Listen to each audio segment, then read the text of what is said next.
What's up, team? Hey, I am excited to be here with my friend Taylor, who is InterVarsity's newest staff member here in the Twin Ports. Taylor has been a part of Lakeview for a number of years and has actually been influential for me in doing, just in how I look at and think about Scripture, as we've talked about the Bible a number of times. Yep. And so Taylor's here to help us think about how we both lead and participate in inductive Bible studies. We're going to take a few different sections and look at each piece, each movement of the inductive Bible study. Will be a separate video. But for now, Taylor, I think it'd be helpful for us to hear, as someone who's been led and who has led inductive Bible studies, what do you see as the strength of an inductive Bible study for someone who's just coming into Scripture, maybe for the first time, or is only relatively familiar with studying the Bible? Yeah, something that I really love about inductive method is it really levels the playing field, and it really helps people to kind of enter into Scripture in this different way. Whereas if somebody has a lot of experience studying the Bible, or if somebody is virtually pretty new to it, they can all kind of look at it, and it has similar tools for people to it's not like the person who has more experience can dominate, but they all have things that they can bring to the table. And I think it's a really it's kind of like an academic way, but it's also it's a really communal way as well to study Scripture, which I think is really valuable. So I love the idea of, regardless of what your experience is with Scripture, we all come in on a level playing field. Yeah.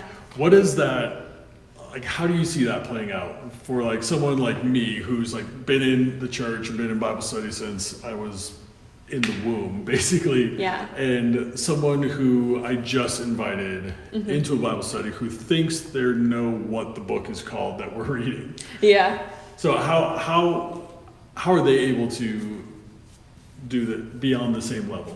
Yeah, well, I think that comes a lot from the structure. So the inductive method, there's three main parts. There's the observation, interpretation, and then application. And so in the beginning, you read a passage of Scripture, and then you're just making observations. So it's not oh, Jesus did this thing, and I know exactly why, and I'm going to give a mini sermon to my entire small group. It's not anything like that, but it's just oh, I noticed Jesus talked to this person, and then they asked a question, or the word life is repeated multiple times. And so in that way, I think it really levels the playing field, because anybody can just look at a text and make observations. And one of the key things about observations is that if you can disagree with somebody's observation, then it's not an observation, it's an interpretation. Okay. So I think that's a good rule to think about, really good. what is an observation versus interpretations and applications. Yeah. And then from that, there's interpretation, which is the part where you get to ask questions, which is, in my opinion, the best part, because I feel I always have so many questions and I get to actually get answers to them. And so anybody can ask a question, and whether you're a Bible scholar or you're new, there's going to be different questions. And I think even sometimes there can be advantage of studying Scripture with somebody who's new, because they have more basic level questions, right. Whereas people that think have more experience studying the Bible, they have different questions that are more the higher level academic. But I think those really basic questions almost can be more profound in those ways of well, who is Jesus? Or why is he in Jerusalem? Those simple questions can really get at the heart of a text. And right. From there's application. So thinking about how does this apply to me? So again, wherever you're at, there's still some kind of application that can take place. Man, that's so good. All right. Well, hey, I am excited to look at each of these pieces a little bit more. So let's go ahead and do that. Yeah, sounds great.